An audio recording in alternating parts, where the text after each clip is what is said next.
मेरे दिमाग में से सब निकल गया। एकदम ऐसा लग रहा था ब्लैंक, यानी कि मेरा दिमाग प्रोसेसिंग नहीं कर रहा, बिल्कुल ख़त्म, बिल्कुल ऐसा लग रहा था बिल्कुल ब्लैंक हो गया। मैंने जो आंसर्स याद करे थे, मैंने जो प्रैक्टिकल्स याद थे। अस्सलाम वालेकुम, नमस्ते, सत श्री अकाल। कैसे हैं आप लोग? उम्मीद करती हूँ ठीक होंगे, खुश होंगे। मैं हज़ीक अली और मेरे साथ हैं तारिक नियाज़ी। अस्सलाम वालेकुम, नमस्ते, सत श्री अकाल। उम्मीद करता हूँ ठीक होंगे, खुश होंगे। दोस्तों जहाँ रहें खुश रहें, माँ बाप का ख्याल करें, क्योंकि माँ बाप हैं तो सभी कुछ है। आज की हमारी वीडियो है, आज की हमारी वीडियो है हैबिट्स से रिलेटेड। सो स्टार्ट करते हैं अपनी वीडियो को। Let's start. ओके गाइस, तो वीडियो का टाइटल है हैबिट्स से स्टार्ट करते हैं। अगर लंबे पॉडकास्ट अच्छे नहीं लगते ना, तो छोटे छोटे क्लिप्स आपके लिए हम लेकर आए हैं। ये है TRS clips Hindi. Subscribe. I think हमारे एक पिछले इंग्लिश पॉडकास्ट में हमने न्यूरोप्लास्टिसिटी की बातें कर दी जी। देखो, यहाँ हम शिवा की बातें कर रहे हैं, मोक्ष की बातें कर रहे हैं, पर आज भी as a college student, as a young professional, आप न्यूरोप्लास्टिसिटी के फायदे उठाकर खुद के दिमाग को इवॉल्व कर सकते हैं। बेसिकली हमने एवोल्यूशन की बातें करी कि शायद हमारा अभी का ह्यूमन माइंड फाइनल फॉर्म नहीं है, इसके बाद भी हमारा ह्यूमन माइंड बिल्ड हो सकता है। जैसे कि कभी कभी आपको कोई बूढ़े लोग मिल जाते हैं जो बहुत ज़्यादा स्मार्ट होते हैं, बहुत ज़्यादा वाइज होते हैं, क्योंकि उन्होंने पूरे लाइफ में बहुत लोगों से सीखा है, बहुत सारी किताबें पढ़ी है। That is a form of neuroplasticity. तो पहले सर ब्रेन का स्ट्रक्चर समझा दीजिए कि एक पेड़ का एनालॉजी दिया था आपने, तो वो पेड़ का एनालॉजी समझा दीजिए, फिर न्यूरोप्लास्टिसिटी समझाइए। उसके बाद भी मेरे कुछ फॉलो अप क्वेश्चंस है, वो रेस्टफुलनेस स्टेट को लेके कि आपकी न्यूरोप्लास्टिसिटी स्ट्रॉन्ग कैसे हो जाती है। सो न्यूरोप्लास्टिसिटी का मतलब है कि नया कनेक्शंस बनना और पुराना कनेक्शंस को तोड़ना अगर जरूरत हो तो। कनेक्शंस क्या होते हैं? तो अगर आप समझो कि ये मेरा एक हाथ है, एक neuron, neuron is a brain cell. तो ब्रेन के अंदर 1 बिलियन न्यूरॉन्स है। तो एक हाथ अगर एक न्यूरॉन बन गया, ये हाथ दूसरा न्यूरॉन बन गया, तो ये जब जुड़ जाता है इसको साइनैप्स कहते हैं। तो ये साइनैप्स को कनेक्शन है, दो न्यूरॉन्स के बीच का connection. There is more than 1 trillion synapses in the brain. ठीक है, तो अगर एक साइनैप्स बन गया, शुरुआत में साइनैप्स का स्ट्रेंथ बहुत वीक है। ठीक है, तो अगर मैं नया हैबिट बनाने का कोशिश कर रहा हूँ सुबह 6 बजे का उठने का, मतलब आप बास्केटबॉल सीख रहे हो? श्योर, वो एग्जाम्पल ले लेते हैं। बास्केटबॉल सीख रहा हूँ, मुझे बॉल को बास्केट में डालना है। शुरुआत में my eyes are not train to calculate कि कितना डिस्टेंस है, मुझे हाथ कितना उठाना है, कितना फोर्स में डालना है। बट 1 दिन हो गया, 2 दिन हो गया, 10th डे पे मैंने फर्स्ट बास्केट डाल दिया। Now my brain is remembered, चलो मैं इतने डिस्टेंस पे, इतना हाइट पे अगर मैं इतना फोर्स डालूंगा तो वो बॉल जाएगा अंदर। वापस मैं कर रहा हूँ, अभी 11th डे पे मेरा 2 बास्केट चला गया, 16th डे पे 3 बास्केट चला गया, because now my brain has a protocol कि इतना इतना डिस्टेंस पे, इतना फोर्स में मुझे ऐसा ही डालना है। That is how habits are formed. And once that connection becomes strong and clicks, then I don't have to think. उसके बाद मुझे सोचना नहीं पड़ता है कि बास्केट इधर है, मैं इधर खड़ा हूं। अभी मेरा लिम्बिक सिस्टम वो सब कर रहा है अपने आप से, उसको सबकॉन्शियस माइंड भी कहते हैं। So now it is happening automatically. एक डैनियल कैनमान का बुक है थिंकिंग फास्ट एंड स्लो, तो उसमें सिस्टम 1 सिस्टम 2 की बात करता है। So it is about automatic systems and voluntary systems. तो जो भी सिस्टम हम लोग, जो भी चीज हम लोग वॉलंटरीली कर रहे हैं, इट इज एग्जॉस्टिंग, थक जाते हैं। तो जब आपको कैलकुलेट करना पड़ता है हर बार कि मुझे बॉल ऐसा डालना है, you will not do it, आप थक जाते हो। बट अब वो एक बार ऑटोमेटिक हो गया, now it is easy, now you can enjoy the game. That is what neuroplasticity does for you. आप लाइफ को एंजॉय कर पाओगे because all the problems are getting solved पीछे। ओके, और एक डेली लाइफ के एग्जाम्पल लेकर भी न्यूरोप्लास्टिसिटी समझा दीजिए स्टूडेंट की लाइफ में। So for me learning is the best way. जैसे कि आपने एक नया टॉपिक खोल दिया, ठीक है, I talk about medical students. तो समझो MBBS फर्स्ट ईयर में किसी को बायोकेमिस्ट्री में क्रेब्स साइकिल करके एक केमिकल साइकिल होता है जिसमें हम लोग को एनर्जी मिलता है। आपने भी कहीं ना कहीं तो सुना होगा क्रेब साइकिल। तो क्रेब साइकिल बहुत कॉम्प्लिकेटेड है। ठीक है, शुरुआत में किसी को समझ में नहीं आता, 10 बार पढ़ने के बाद भी समझ में नहीं आता। But then once you spoken to a few friends, आपने डिस्कस कर लिया, नया कनेक्शंस बना लिया हर एक वर्ड का, आपने MCQ सॉल्व कर लिए, अभी वो क्रेब साइकिल समझ में आ गया। एक बार क्रेब साइकिल समझ में आता है, suddenly half of biochemistry becomes easy, because now Krebs cycle is something that your subconscious brain already knows. तो now you can use that to learn the next things. So for me, learning is all about transferring information into your subconscious. उसको एक habit बना दो. तो जितना आपने habit बना दिया उतना आपको super powers मिल जाता है. Because now you can approach so many more topics with confidence. Okay. और क्रिएटिविटी के लिए रूम बन जाता है. Creatively. आप ऐसे सोच लो, आपने अगर पेंटिंग किया हो या पोएट्री लिखे हो, तो शुरुआत में you are struggling with small things. Guitar best example. शुरुआत में आप कॉर्ड्स ढूंढ रहे हो कि जी कॉर्ड कैसे प्ले करना है, डी कॉर्ड कैसे प्ले करना है, बट एक बार वो सबकॉन्शियस माइंड में चला गया, न्यूरोप्लास्टिसिटी बन गया, now you can think about the actual song. आपको अभी सोचना नहीं कि मुझे फिंगर कैसे रखना है, वो तो ऑटोमेटिकली बन जाता है. Now you are only thinking कि मैं गाना कैसे लिखूं. That is what neuroplasticity gives you. It frees your mind to do more things. तो जब लोग कहते कि ये नहीं यार मैं तो लेट ही उठता हूँ, मेरा कुछ होगा नहीं, ये एक्चुअली आपकी बहुत एक स्ट्रॉन्ग न्यूरोप्लास्टिसिटी फॉर्म हो गई है फॉर वेकिंग अप लेट. पर अगर आपने ट्राई किया नई हैबिट बनाने की, अगर आपने ट्राई किया नहीं यार अब से मैं 9 बजे उठूंगा, फिर स्लोली 8 बजे उठूंगा, फिर स्लोली 7 बजे उठूंगा, तो आप उस चीज को भी रिवर्स कर सकते हो. 100%. पर बेसिकली आपके विल पावर के ऊपर होता है शुरुआत में. Okay. क्योंकि जब तक वो वॉलंटरी ब्रेन के ऊपर होता है वो विल पावर पे होता है. मतलब डिस्कम्फर्ट. एक बार वो सबकॉन्शियस में चला गया, now your will power is free. So for me the most interesting thing is, लोग डिसिप्लिन की बात करते हैं और फ्रीडम की बात करते हैं, और लोग सोचते हैं कि ये दोनों ऑपोजिट है. कि मुझे फ्रीडम चाहिए. ठीक है, ये क्या है कि रोज 6 बजे उठो, ये क्या है कि रोज जिम जाओ, ये क्या है कि रोज पढ़ाई करो. I want to do what I want. मैं जब चाहूँ उठूँ, जब चाहूँ पढ़ाई करूँ, उसको फ्रीडम मानते हैं. But it is actually not the case. उल्टा है. आप जितना ज्यादा डिसिप्लिन रहो, आपको उतना फ्री टाइम मिलता है. Because now your brain doesn't have to constantly think कि आज मुझे कब उठना है, आज मुझे ब्रेकफास्ट क्या करना है. तो ऑल दोज डिसीजंस अगर हैबिट बन गया है, now your brain is free. हम लोग टाइम के बारे में सोचते हैं, but we never think about how free is your brain. So more discipline is equals more freedom. Neuroplasticity के बारे में एक और बहुत की फैक्टर है जिसके बारे में आई फील हमें बात करना चाहिए. ये मैंने ह्यूबरमैन से सीखा. ह्यूबरमैन कहते हैं कि न्यूरोप्लास्टिसिटी के 2 स्टेप होते हैं. पहला स्टेप है उस क्रेविंग को बीट करना. कि अगर आप जल्दी उठने की कोशिश कर रहे हो, पर कहीं से आपके दिमाग में एक आवाज आती है कि नहीं यार लेट सो जा, कल भी लेट उठ, परसों से करेंगे. राइट. तो उस क्रेविंग को बीट करना पहला स्टेप होता है. अगर आपने बीट किया, you are clear of step 1. आपको स्टेप 1 हर दिन करना है, पर स्टेप 2 भी की होता है. स्टेप 2 होता है रेस्ट. यानी कि बेसिकली जब आप स्टेप 1 सक्सेसफुली एक बार आपने किया, कि वो आवाज आई कि नहीं यार कल लेट उठ, पर आपने कहा कि नहीं मैं जल्दी उठूंगा, तो वो आपका एक स्टेप 1 हो गया. थोड़ा सा वो न्यूरल पैटर्न फॉर्म हो चुका है, उसकी शुरुआत हुई है. अगर आपको उस फॉर्मेशन में स्पीड लाना है, उस न्यूरल पैटर्न के जन्म में स्पीड लाना है, तो आपको डीप स्लीप की जरूरत है. डीप स्लीप और डीप रेस्ट, जहां आपका दिमाग पूरी तरह से बंद है. तो कभी कभी जब हम सोते हैं और सपने नहीं दिखाई देते, वो होती है डीप स्लीप, रेम स्लीप. तो वो रेम स्लीप में आपके न्यूरल पैटर्न्स का फॉर्मेशन और भी ज्यादा फास्ट हो जाता है. उन्होंने ये कहा कि that's one of the reasons deep sleep is important, कि आपकी बॉडी की रिकवरी भी होती है, पर उसके साथ साथ आपकी न्यूरोप्लास्टिसिटी बहुत तेजी से होती है. पर उन्होंने ये भी कहा कि अगर आपने डीप मेडिटेशन सीख ली, योगा निद्रा सीख ली, तो वो भी एक डीप स्लीप या डीप रेस्ट का फॉर्म होता है. तो इन दोनों चीजों के बारे में पूछना चाहूंगा with respect to neuroplasticity. It makes a lot of sense. अगर आप कोई भी चीज बना रहे हो जी, और बनते बनते आप बीच बीच में उसको जाके ऐसे पोक करते हो या तोड़ देते हो, तो वो कभी नहीं बनेगा. करेक्ट. अगर आप बिल्डिंग बना रहे हो तो you leave it for some time. Right. एक फ्लोर बना लिया, अभी आप अगले फ्लोर पे फोकस कर रहे हो. कंक्रीट को सूखने देते हो. Exactly. You need time for it to settle. तो बार बार अगर आप उस पे इंटरफियर करोगे तो वो कनेक्शन कभी बनेगा ही नहीं. तो rest is exactly that. Can we say कि स्टेप 1 कंक्रीट को एक मोल्ड में रखने जैसा होता है, और स्टेप 2 वो कंक्रीट पर हम ड्रायर डाल रहे हैं. It is more complicated than that because most of us have already built a house. हमने ऑलरेडी गलत घर बना लिया है.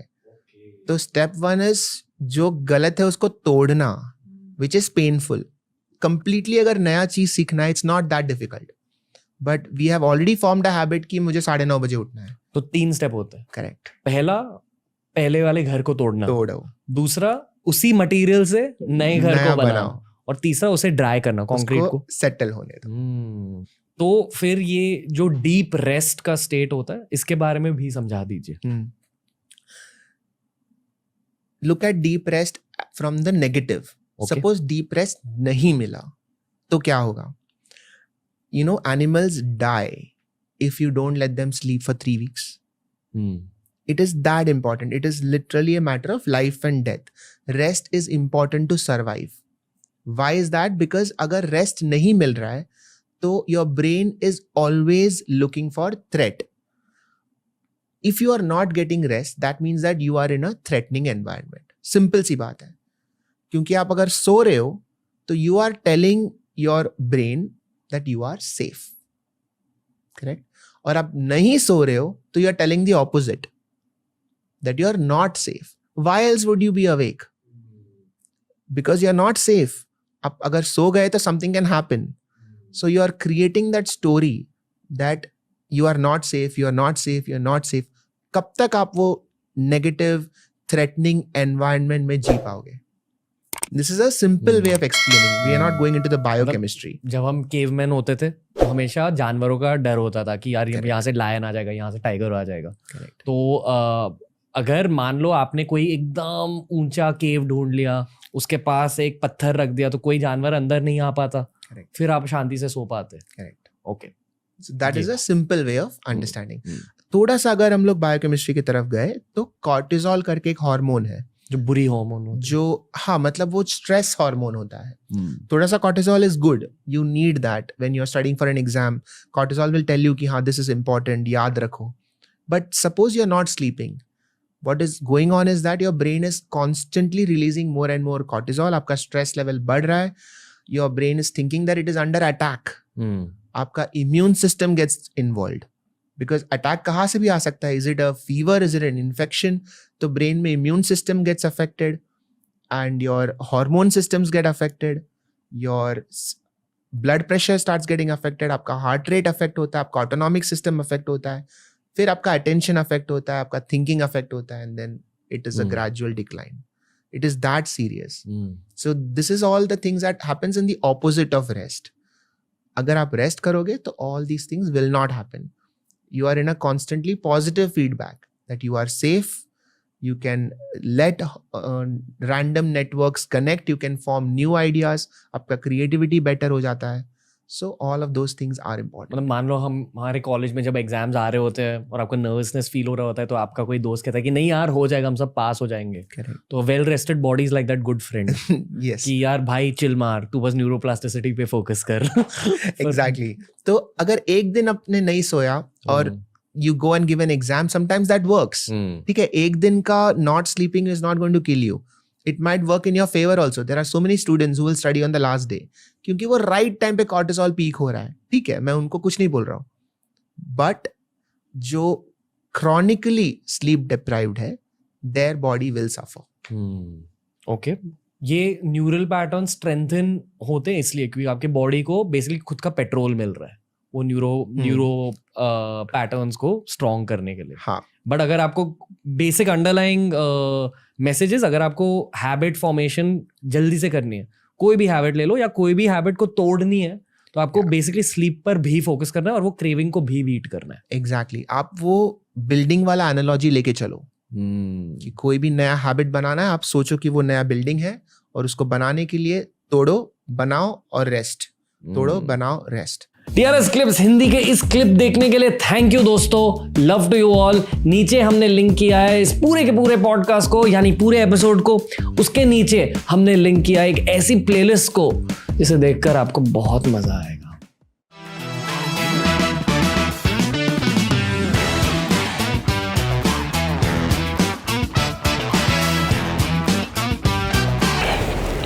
जी जनाब, मतलब इस तरह की चीज़ों से मुझे बहुत ज़्यादा इंटरेस्ट है, बहुत ज़्यादा इंटरेस्ट है. इंसान का दिमाग क्या काम करता है, इंसान की फितरत क्या होती है, इंसान की नेचर क्या होती है, इंसान के बिहेवियर क्या होते हैं, पता नहीं सब्जेक्ट को क्या कहते हैं, लेकिन इस तरह की चीज़ों से मुझे बहुत ज़्यादा इंटरेस्ट है. कौन सा इंसान किस नेचर का है, कौन सा इंसान के अंदर क्या आदतें हैं, इंसान का बिहेवियर दूसरे इंसान के बिहेवियर से इस तरह क्यों होता है, अलग अलग बिहेवियर के लोग क्यों होते हैं, बहुत सारी चीज़ें जहन में आती हैं, दिमाग में आती हैं और अक्सर सोचता भी रहता हूँ। लेकिन ये बहुत ही खूबसूरत और अच्छा इनका समझाने का अंदाज़ बहुत ही सिंपल, बहुत ही सादा, बहुत ही आसान एग्ज़ाम्पल्स के साथ इन्होंने जिस तरीके से बताया, बहुत अच्छा लगा, बहुत समझ में भी आया। वाकई नई चीज़ सीखने में बहुत तकलीफ़ होती है, बहुत मुश्किल आती है, बहुत ही एक दिल नहीं करता कि यार मैं ये चीज़ करूं। शुरू में बहुत मुश्किल होती है। अक्सर कोई भी लोग मेरे साथ होते हैं या मेरे पास होते हैं तो मैं मतलब किसी को रिजेक्ट नहीं कर पा रहा होता हूँ। मतलब मैं किसी को कहता हूँ कि नहीं यार हो जाएगा, आस्ते आस्ते करके हो जाएगा, थोड़ा टाइम लगेगा, ये चीज़ आप इतनी अच्छी सीख जाओगे कि आपको ख़ुद को नहीं पता होगा यार ये मैं कर रहा हूँ। पहले दिन में ही, पहली चीज़ में ही इंसान किसी को जज कर लेता है, नहीं यार तुम ये नहीं कर पा रहे हो, तुम तो कर ही नहीं सकते हो, बिल्कुल गलत है। पहला दिन है, दूसरा दिन देखो, तीसरा दिन देखो, चौथा दिन देखो, एक वक्त आता है कि वो शख्स आहिस्ता आहिस्ता उस चीज़ का एक्सपर्ट हो जाता है। अच्छा, इसी तरह एक और चीज़ अक्सर नोट की हमने कि किसी न किसी चीज़ की इंसान को आदत हो जाती है, किसी न किसी से इंसान इतना जुड़ जाता है, किसी माहौल से इतना जुड़ जाता है, या जैसे घर वालों से जुड़ जाता है या किसी दोस्तों से जुड़ जाता है, तो वो बड़ा मुश्किल हो जाता है कि नहीं यार अब दूसरा दोस्त बनाना है, दूसरे लोगों से जुड़ना है, या कोई जॉब समझ लो कि एक जॉब की इंसान को आदत हो जाती है, फिर जॉब चेंज करनी पड़ती है तो भी मुश्किल होती है। तो ये इंसान की ज़िंदगी में बड़ी तकलीफ़ें आती हैं। अच्छा, एक इसमें बड़ा खूबसूरत पॉइंट, डर, खौफ इंसान के दिमाग के अंदर इंसान के अक्सर दिमाग के अंदर ये चल रहा होता है खौफ, जिसकी वजह से नींद नहीं आती। ये उस वक्त से इंसान के साथ है जब से इंसान इस दुनिया में आया है, क्योंकि इंसान जंगलों में रहता था, ऐसे माहौल में रहता था कि जंगली जानवरों का डर रहता था। तो अल्लाह पाक ने इंसान की बॉडी जो है ना वो किसी लॉजिक के तहत बनाई है, किसी एक सिस्टम के तहत बनाई है, उसका कोई ना कोई फ़ायदा है, उसका कोई ना कोई बेनिफिट्स हैं, लेकिन हमने उनको क्रैक करना है अपनी आज की लाइफ में। आज हमें जानवरों वाला खौफ तो नहीं है, दूसरी चीज़ वाला खौफ तो नहीं है, लेकिन आज भी हमारी बॉडी उसी तरह काम करती है, उसी तरह मतलब एक बिल्ड की हुई है। तो हमें अपनी बॉडी को, अपने माइंड को, अपनी चीज़ों को किस तरीके से सेट करना है, किस तरीके से हमने अपनी लाइफ गुजारनी है, अगर हमने माइंड किस तरह काम करता है अगर ये चीज़ समझ ली तो बहुत ज़्यादा आसानी हो जाती है हमारे से। अच्छा, रणवीर के अंदर मैंने एक चीज़ नोटिस की है, वो तो खुद चलती फिरती ऐसा लगता है इन्फॉर्मेशन का, नॉलेज का पिटारा हूँ। हर चीज़ की इन्फॉर्मेशन है यार। हिस्ट्री के हवाले से वो इतने इंटरेस्टिंग क्वेश्चंस लेकर आते हैं, इतनी बातें करते हैं, इतना कुछ कहते हैं, मैंने ये पढ़ा, मैंने फला जगह पढ़ा, मैंने ये पढ़ा, मैंने इससे ये सुना था, हमने कोर्स में ये पढ़ा था, हमारे सब्जेक्ट्स में ये था। अच्छा, मैं ये समझती थी शायद हिस्ट्री में ज़्यादा इंटरेस्ट होगा, लेकिन मेडिकल को भी अच्छा खासा जानते हैं। जैसे कि उन्होंने घर की मिसाल दी, मैं हैरान हूँ।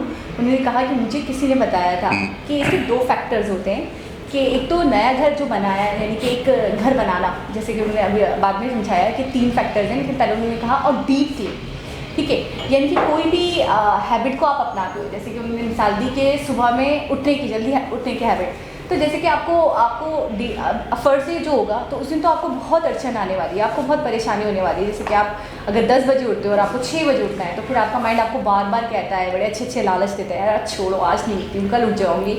वाकई सबके साथ ही होता है, लेकिन अगर आपने वो अपनी एक उस रूटीन को बीट कर दिया और आप उठ गए जल्दी, उसके बाद आपने एक नई रूटीन बना ली, उसके बाद आपको डीप स्लिप की ज़रूरत होती है। अच्छा, मैं नहीं समझ पा रही कि डीप स्लिप बार बार क्यों ला रहे हैं, मुझे लगा शायद स्पेस वगैरह की वजह से, लेकिन बाद में उन्होंने बहुत अच्छा, जो उनके साथ गेस्ट थे उन्होंने बहुत अच्छा मतलब इसको एक्सप्लेन किया कि एक तो ये है कि पुरानी जो हमारी आदत है, जैसे कि मैं 10 बजे उठती हूँ, तो पहले तो मुझे उसको बीट करना है, उसको ख़त्म करना है, यानी कि उसको बर्बाद करना है। जैसे उन्होंने कहा कि एक घर, पुराना वाला घर आपको बर्बाद करना है जो आपने गलत बनाया है, क्योंकि उसको बनाने के बाद फिर आप डीप स्लिप ले रहे हो, फिर उसी को लेकर चल रहे हो, तो वो तो गलत है, तो वो इब्तिदाई गलत हो गई। उसको बर्बाद करने के बाद आपको नया घर बनाना है जो सही हो। उस नए घर को बनाने के बाद उसको सूखने का टाइम देना है, यानी ड्राई होने के लिए आपको डीप स्लिप की ज़रूरत है, यानी कि एक एक चीज़ क्रिस्टल क्लियर अच्छे से समझ में आ गई। ऐसा लग रहा है कि वो किसी बच्चे को समझा रहे हो। वाकई उन्होंने कहा भी कि जो स्टूडेंट्स हैं, जो देख रहे हैं वीडियोज़, उनको थोड़ा सा क्लियर कर दें आप। तो वाकई एग्जाम्पल्स इतनी ईजी देनी थे, जैसे कि लर्निंग की एग्जाम्पल उन्होंने दी। अच्छा, मेरे साथ एक दफ़ा ऐसा हुआ था, जैसे इन्होंने कहा ना कि डीप स्लिप बहुत इंपॉर्टेंट है, तो मैं इस चीज़ को इतना ज़्यादा नहीं समझती थी। मुझे ऐसा लगता था यार सोए नहीं सोए कोई मसला नहीं है। जैसे उन्होंने जानवरों की भी मिसाल दी कि 3 हफ्ते अगर एक जानवर ना सोए तो मौत तक लाहक हो सकती है। तो अक्सर एग्जाम्स में ऐसा होता था कि रात में मैं नहीं सोती थी। तो एक दफ़ा ऐसा हुआ कि मेरा केमिस्ट्री का पेपर था, तो पूरी रात तैयारी करते करते, रिवीजन करते करते पूरी रात निकल गई, और दोपहर में 2 बजे के करीब पेपर था। तो मैंने सुबह से भी रिवीजन करते डायग्राम्स बनाते एक्सपेरिमेंट करते वो मुझे 2 बज गए, मैं चली गई। आप यकीन करें वहाँ जाके मेरी पूरी बॉडी में ऐड शुरू हो गया। अच्छा, फिर भी मैंने इग्नोर करना शुरू करा और मैंने बोला मुझे पेपर तो करना है, 5 बजे पेपर ख़त्म होता है, यानी 3 घंटे का पेपर था। करते करते पेपर करते अचानक क्या हुआ, ऐसा लग रहा था माइंड सो गया मेरा, माइंड सो गया। और मैंने जितनी चीज़ें याद करी थी, बाय गॉड मेरे दिमाग में से सब निकल गया। एकदम ऐसा लग रहा था ब्लैंक, यानी कि मेरा दिमाग प्रोसेसिंग नहीं कर रहा, बिल्कुल ख़त्म, बिल्कुल ऐसा लग रहा था बिल्कुल ब्लैंक हो गया।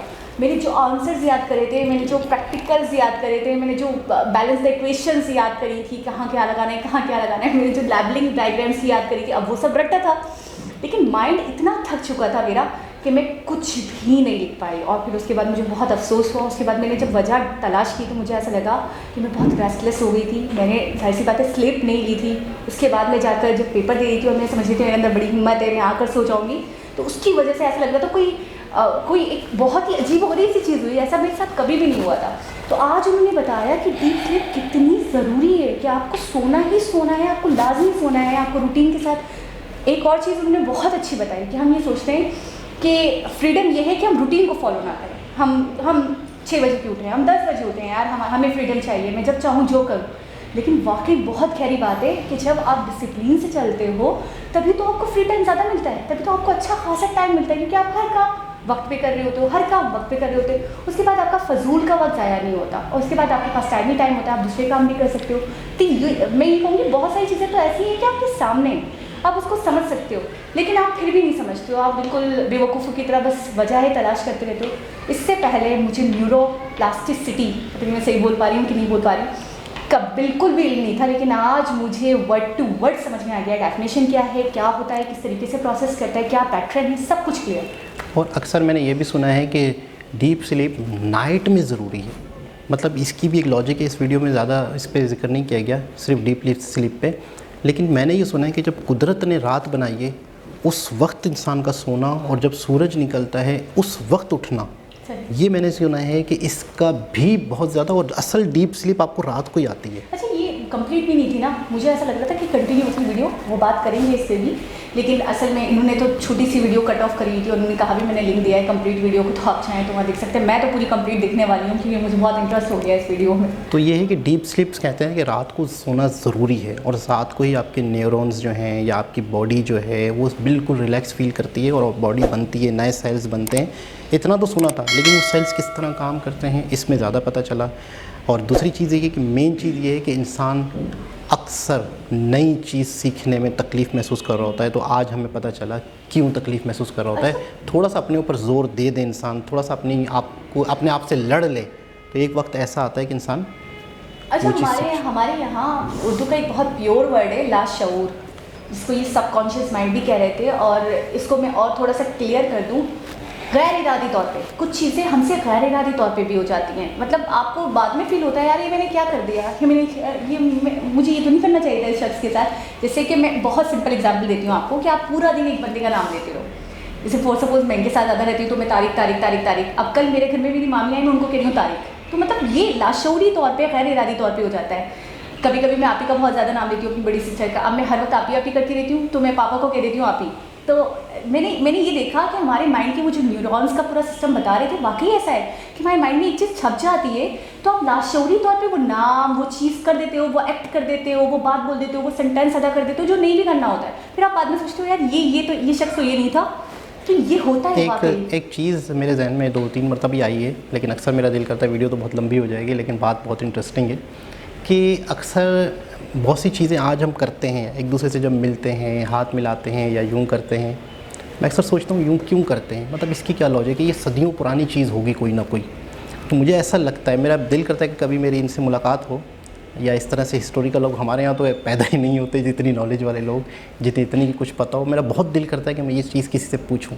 तो मुझे ऐसा लगता है अगर कोई हमारे सब्सक्राइबर, अच्छा जितने भी मैसेज आते हैं हमें कमेंट्स में, जितने भी सब्सक्राइबर हैं वो भी मतलब फुल ऑफ नॉलेज हैं, हर चीज़ का पता है। तो मेरा अक्सर दिल करता है मैं पूछूं इनसे, अभिजीत चावला हो गए या रणवीर हो गए, कि अक्सर इंसान ऐसे करता है, सामने 2 बंदे आपस में ऐसे करते हैं।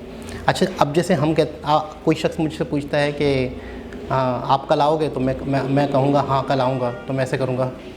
तो ये कैसे तय हुआ था कि हाँ का मतलब ये है ना का मतलब ये है, मतलब ये ना की बॉडी ये कैसे डिफाइन हुआ था, और हो सकता है कि किसी जगह पे कोई और मूवमेंट हो। वैसे तो ये तो सिंपल सा लफ्ज़ है हाँ और ना, लेकिन हो सकता है किसी और दुनिया में हर एक्शन का दूसरा रिएक्शन मायने होता है।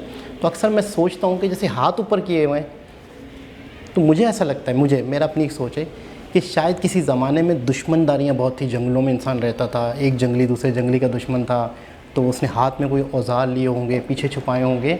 तो जब भी आप अक्सर नोट करें कि पुलिस वाले किसी को अरेस्ट करते हैं, एक डाकू को जिसके हाथ में कुछ भी हो सकता है, डाकू पकड़ा गया, तो डाकू को क्या कहा जाता है?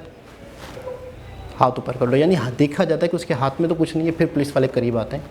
तो मुझे ऐसा लगता है कि जब किसी को पॉजिटिव मैसेज देना होता है कि मैं तुम्हारा दोस्त हूँ, तुम्हारा ही हूँ, या ये करता है इंसान। तो ये मेरी एक सोच है, इसमें कोई मतलब है कि कोई हज़ारों साल पीछे जाके तो कोई नहीं रिसर्च कर सकता। तो क्या ऐसा होगा? हाथ इंसान का दिखाता है, इंसान मेरा हाथ खाली है, मेरे हाथ में कोई औजार नहीं है, यानी मैं तुम्हें पॉजिटिव महसूस कर रहा हूँ, तुम्हें फिर वो भी अगला हाथ उठा देता है। तो शायद ये सदियों पुरानी चीज़ होगी। तो बहुत सारी आदतें हमारी, बहुत सारे एक्ट, ये हज़ारों साल से हमारे माइंड में, जिस तरीके से हमारे माँ बाप, परदादा, दादा के माइंड में जिस तरीके से न्यूरॉन्स बिल्ड हो चुके हैं, तो वही बिल्ड आज तक हमारे यहाँ चलती आ रही है। तो मुझे ऐसा लगता है। तो एक बहुत ही ज़बरदस्त, बहुत इन्फॉर्मेटिव वीडियो है। इस सब्जेक्ट को क्या कहेंगे, इस सब्जेक्ट को क्या कहेंगे, जिस सब्जेक्ट पे ये भाई बात कर रहे हैं, तो बहुत इंटरेस्टिंग है। इस पर कुछ वीडियोस होंगे तो मैं मज़ीद सर्च करके देखूंगा। मुझे इस पर बहुत इंटरेस्ट है। तो दोबारा किसी और वीडियो से आपसे मुलाकात होगी। जब तक के लिए अल्लाह हाफ़िज़।